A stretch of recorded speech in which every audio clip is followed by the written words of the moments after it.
To give a little backstory, I am an 8404 Hospital Corpsman attached to the 3rd Marine Division 3rd Battalion. At the time of this story, we were stationed at an undisclosed location in Afghanistan. I have changed the names to protect those involved. Afghanistan is a place that not many people willingly go unless they have a screw loose, or are just lacking a screw altogether. I'm lacking the screw. I was a hospital corpsman, a combat medic for the Marines for those who don't know, stationed on a small shithole of a FOB in Afghanistan for 18 months. We were about 3 months into the deployment when the events of this story took place, and my perception of what was true was forever changed. It all started on the 4th of February 2012. First, let me introduce myself. I am Hospital Corpsman 3rd Class, FMF, Ellis, and I had been with my Marines for a little under 6 months at this point, but we were a tight-knit group. I woke up at around 2 a.m. that morning. We had just come back from a particularly nasty mission outside the wire and I was having trouble sleeping. I rolled off my cot. We didn't have rooms at this point, just a tent and some cots, and groaned, forcing the sleep from my eyes. It was cold, very cold. I stood up to my joints cracking and loomed around. So far, everyone was asleep. I pulled up my pants and my blouse and laced up my boots, pulled my leg holster on, buckled it and grabbed my rifle. I slowly made my way through the crowded tent and out the flaps that made the door. I knew I wouldn't be able to get back to sleep, so I figured that I'd knock out the mountain of paperwork I had to do. But first, nature was calling. Now, when I say a small FOB, I mean small.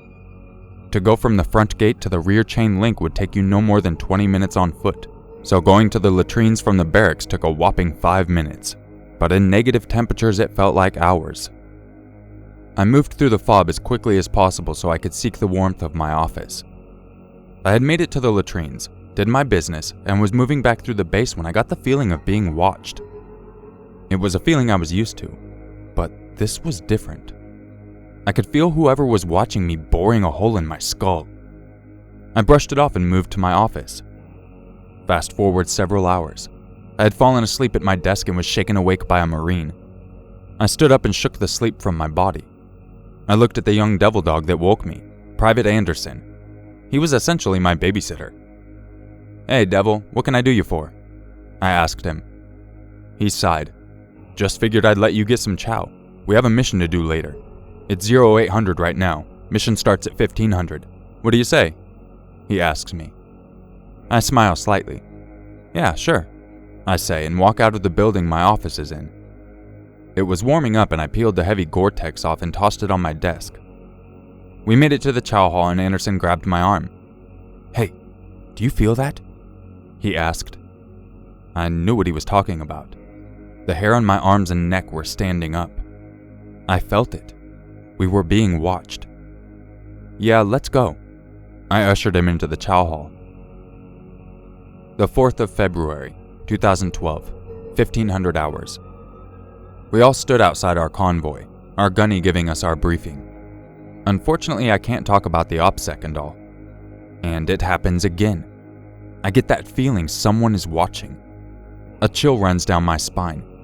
In my gut, I knew things were gonna get bad, but brush it off as nerves.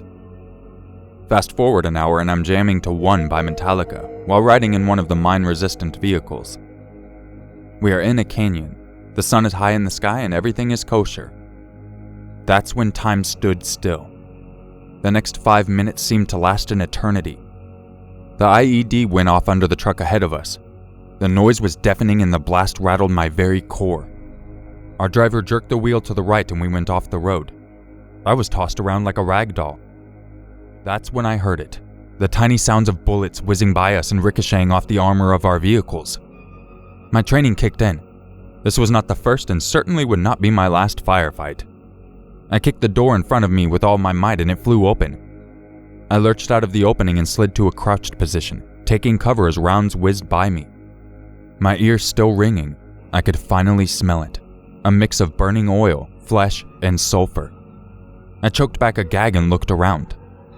Marines were all in cover and engaging the enemy who was positioned on a small outcrop a few hundred meters up the hillside. I peeked around the rear of my vehicle, aimed down my sights, slowly let my breath out, and squeezed the trigger. The fighter in front of me dropped, a red mist emerging from him. I pulled my head back as a few rounds peppered the sand where I was peeking out.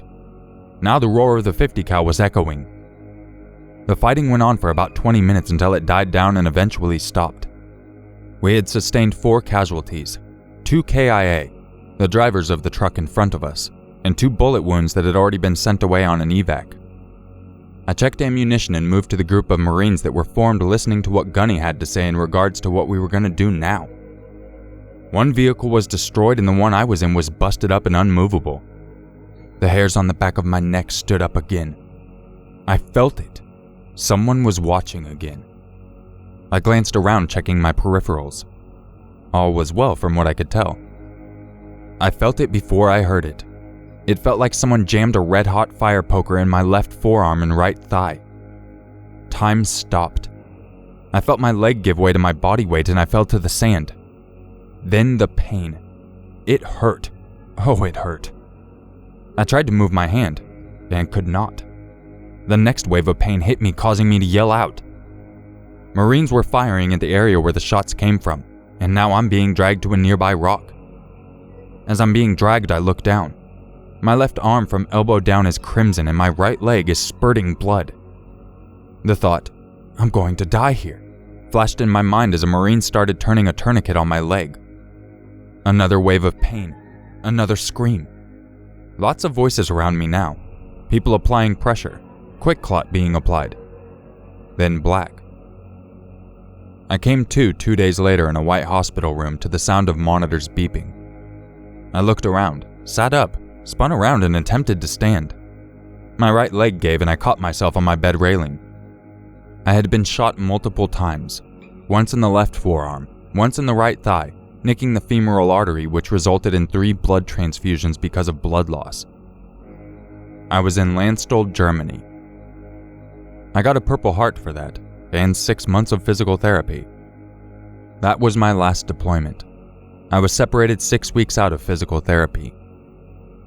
To the Taliban sniper who shot me 3 times, you had better hope we don't meet, because if we do, you will get to meet Allah a lot sooner than you anticipated.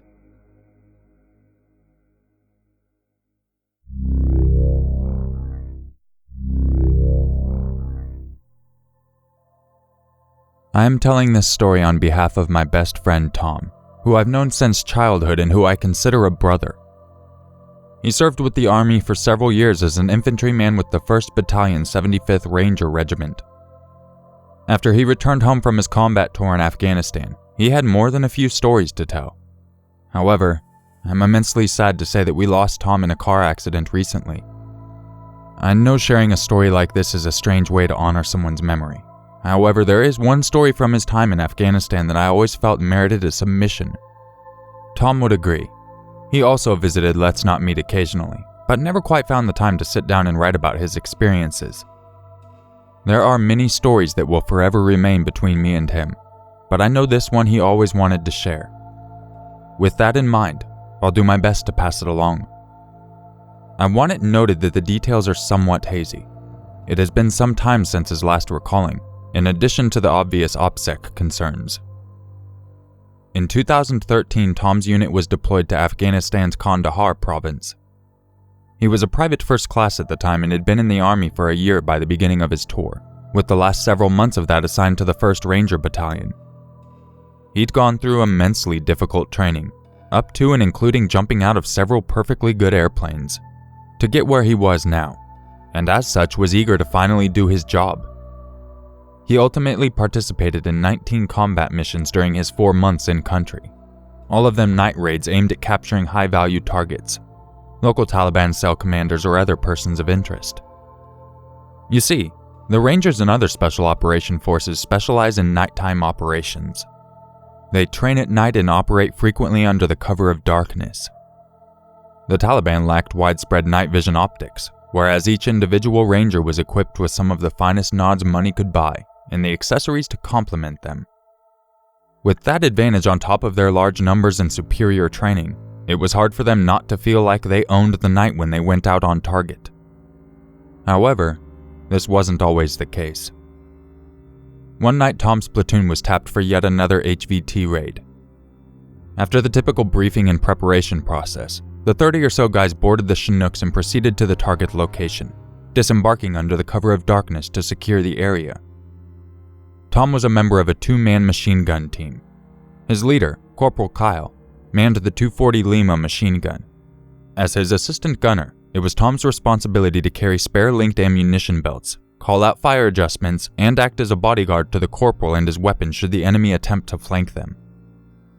After leaving the chopper, Tom and Kyle moved to their designated blocking position, a vantage point in which a fire team can set up and interdict enemy forces attempting to enter or leave a target area. The target in this case was a small village, seemingly abandoned and heavily deteriorated, with crumbling masonry and multiple bombed-out huts. The entire place was incredibly unsettling, showing no signs of life other than a single black cat that slinked amongst the shadows of the buildings. The moon was high in the sky that night, bathing the ramshackle collection of seemingly ancient structures in an eerie light. After ensuring the 240 Lima was set up, Tom surveyed the village. He ultimately focused on a damaged stone wall less than 50 meters away. There was a hole punched out in the center of it, just large enough for a man to stick his head and shoulders through. He watched the hole intently for almost the entire mission, infrared laser up and M4A1 at the ready, expecting the barrel of an AK-47 to appear in it at any moment. It never did. The rifle team proceeds into the village and search it top to bottom, finding no traces of the high-value target they were after, or any signs of life at all for that matter.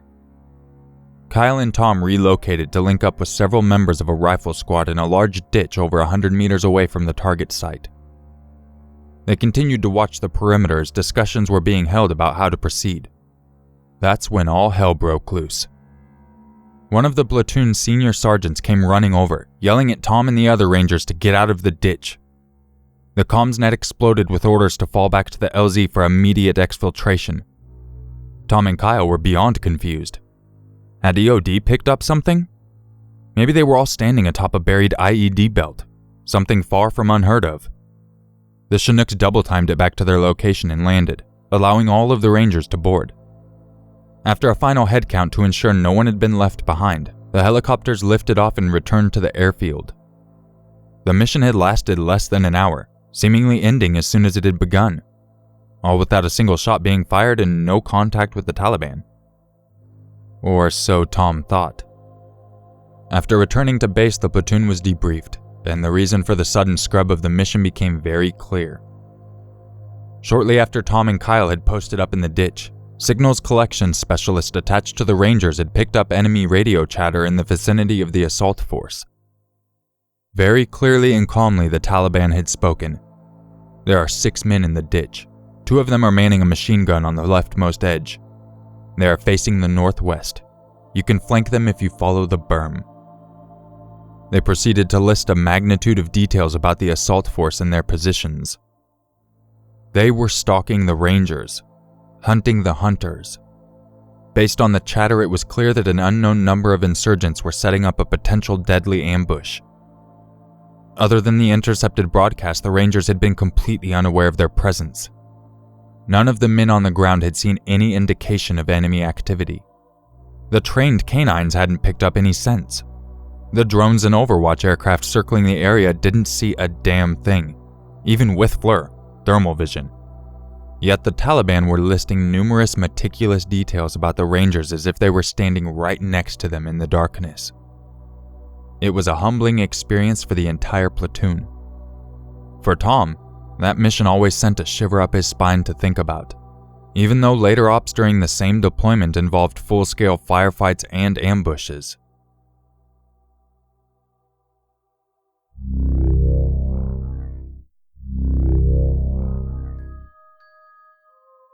If you enjoyed this video, don't forget to leave a like, subscribe, and share it with your friends. If you would like a chance to have your story featured in an upcoming video, make sure you email it to urmaker6260@gmail.com. And if you would like to help support the channel, I would highly recommend you check out the sponsor button. It's got a couple cool perks, and you will also get a channel badge. First things first, anyone past or present who has served in the armed forces, I just wanted to say that I appreciate your service. Also, for some of the civilians that might not know what these terms were, OPSEC is Operation Security, FOB, FOB is Forward Operating Base, latrines is the restroom, IED is Improvised Explosive Device, pretty much a bomb, a hidden bomb, improvised explosive device, yeah. And I don't think there were too many others that most people wouldn't know. I can't remember if QRF was used, but if so, that's Quick Reaction Force. And that should pretty much sum it all up. I appreciate everyone checking out this video, and just remember a lot of people go through some crazy shit, and these types of stories are about as real as it gets, because there's not many things that are scarier than actual war. No matter what side you're on, you're gonna see some horrible things. Things that most people would only see in the movies and know are fake, but you will see them and know they are real, and that shit will haunt a lot of people. I will catch everyone in the next video, and if you know any service members, make sure you thank them. I hope everyone has a great day, and just remember, it's always scarier if it's true. Bad bye.